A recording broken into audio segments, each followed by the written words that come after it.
and I'm dropping that at the very end, so don't even think about skipping ahead. Just ride with me. You know that moment when you twist a key on an old truck and the whole universe exhales? The starter growls, the engine coughs once, twice, and then settles into that lumpy V8 lope that feels like someone tapping your chest from the inside.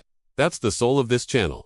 We don't speak corporate, here we speak garage, the kind of garage where there's a cracked speaker hanging somewhere, a half-finished carb rebuild on the bench, and conversations that wander from life to engines without warning. Now picture this, an 80s Chevy Squarebody thundering down a rust-bitten Ohio highway in January. The salt's so thick on the road it looks like powdered sugar, and the wheel wells are humming with the sound of sand and ice chewing at the steel. Price back then, 2, 3, maybe $4 if you knew the right guy or the right barn. Today, clean survivors are suddenly worth real money because everyone's finally waking up to the magic of a truck that isn't trying to be a laptop on wheels.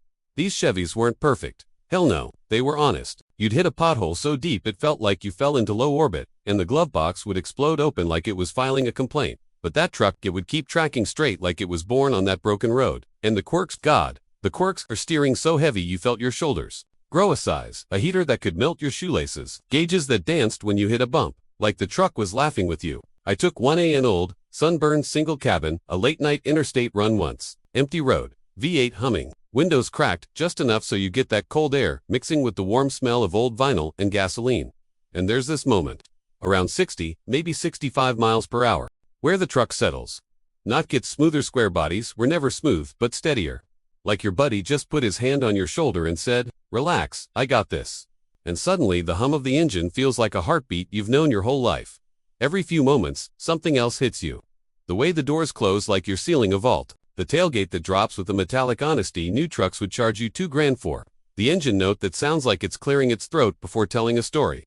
You don't review trucks like this, you remember them. You feel them in your ribs. And let's talk features, if you can even call them that. Bench seats that felt like sitting on a reinforced couch your grandfather swore he'd never replace. A windshield so upright it caught bugs like a fisherman's net.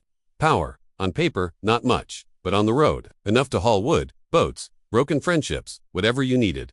Prices, they're climbing like crazy. And release date predictions for anyone dreaming of a modern square body revival. Realistically, if Chevy ever does it, we're talking a couple years out, maybe more.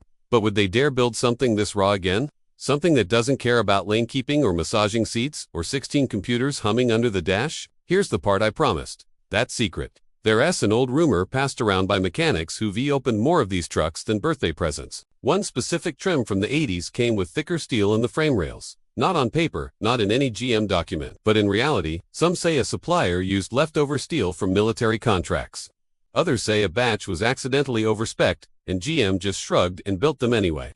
You find one of those rare survivors. You're not just buying a truck. You're buying a legend built like it expected the world to fight back. So I'll leave you with this. If Chevy dropped a true, unapologetic square body, tomorrow no screens, no fluff, just steel and heartbeat, would you buy it? Or have we all gotten too soft for a truck that never was?